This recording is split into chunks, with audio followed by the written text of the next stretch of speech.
So he wants to eat the chalk. So with the neck, so the easiest bit to start with on the neck is at the atlas, which is just behind the jaw groove. So you've got the lower jaw, then you've got the jaw groove, and then you've got a bony bit. Okay, so if we can colour in the bony bit.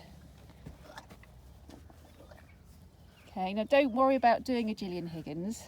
It just needs to be outlined and so that I can see you found the individual bits. So that I've coloured in. When you wet the chalk, it'll take a little time to dry, so it won't be so obvious to start with. Neck straight's easier, or the neck bent. So that's C1, so atlas. Then you have a dip. And if you use the side of your hand, you'll feel you've got dip, and then you have a bump.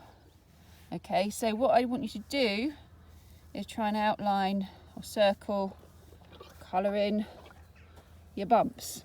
Okay, so C2 not so obvious, so don't worry about colouring that in to start with. Just try and find the obvious bit. So another bump, C3, and so this is C4.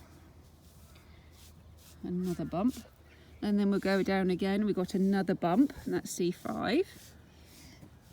And then C6, can't quite feel it, but you've got the beginning of that, so about half of it. So half of it is kind of on this side of the scapula.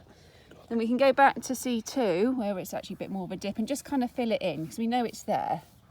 So then we should have, as this is drying, 1, 2, 3, 4, 5, 6 vertebrae that we can palpate. 7, the rest of 6 is kind of under the tissue there, and 7 is too deep. It's sort of, we'd have to get under the scapula. So that's what we can see and feel more so on the surface as a start place.